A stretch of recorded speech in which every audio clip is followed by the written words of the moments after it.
And here we are again, my humble listeners.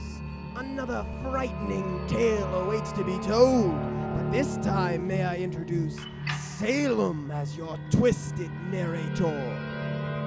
I was told this yarn by a devilish warlock while I was searching his apothecary for potent ingredients. I call it Tooth and Fang. The knife slashed down. There was a gasp. Then he straightened up and looked at the body of the paunchy circus owner, stretched there on the wooden floor, one hand slowly relaxing from the canvas of the circus tent. He had done it. He'd have to look around the headquarters tent fast. Someone might come this way any minute. He was bent over the tin box when he heard the footsteps. He straightened up as if he had been wound tight, and his eyes narrowed when he saw the three shadows striding toward the open flap of the tent. His heart raced ominously. He felt the skin on his neck prickle. Those roustabouts. They were headed here. He slipped the wad of bills into his pocket and looked around the tent in desperation. He couldn't go out the front door of the tent, for they were sure to see him. And he would hang for this murder.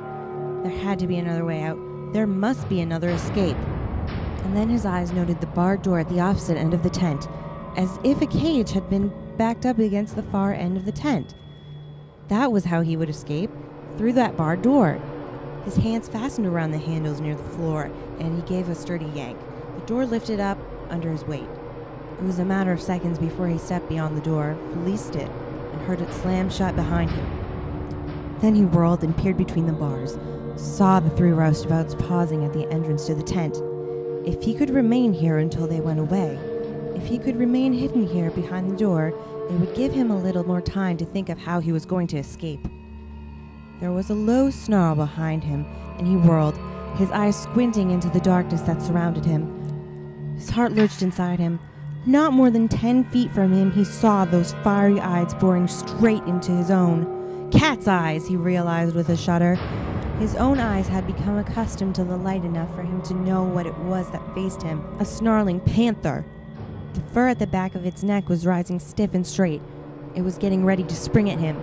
He whirled, his hands tearing at the barred door, but it was rock fast. He had slammed it shut when he entered. It couldn't be opened from this side. His heart missed a beat. He was suddenly bathed in cold, prickling perspiration.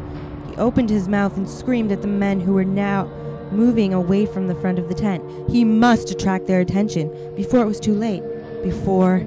He shuddered to think of what would happen to him in the cage with that raging panther. He screamed, tilting his head back, but the sound which issued from his lips was drowned out by a more frightening sound, the panther emitting its blood-curdling roar as it prepared to leap. Drunkenly he turned, flattening himself against the wall, knowing that his voice could not be heard, that this time there was no escape for him. He saw the panther squat before it launched itself, and even as he stared at those fiery eyes, the pain came over him like a wave, and he knew it. It was the end. The end. And that's the end of the story, my frightening fans. After that terrific tale was told, the warlock produced for me that which I had been searching for, a panther's paw, stained with human blood.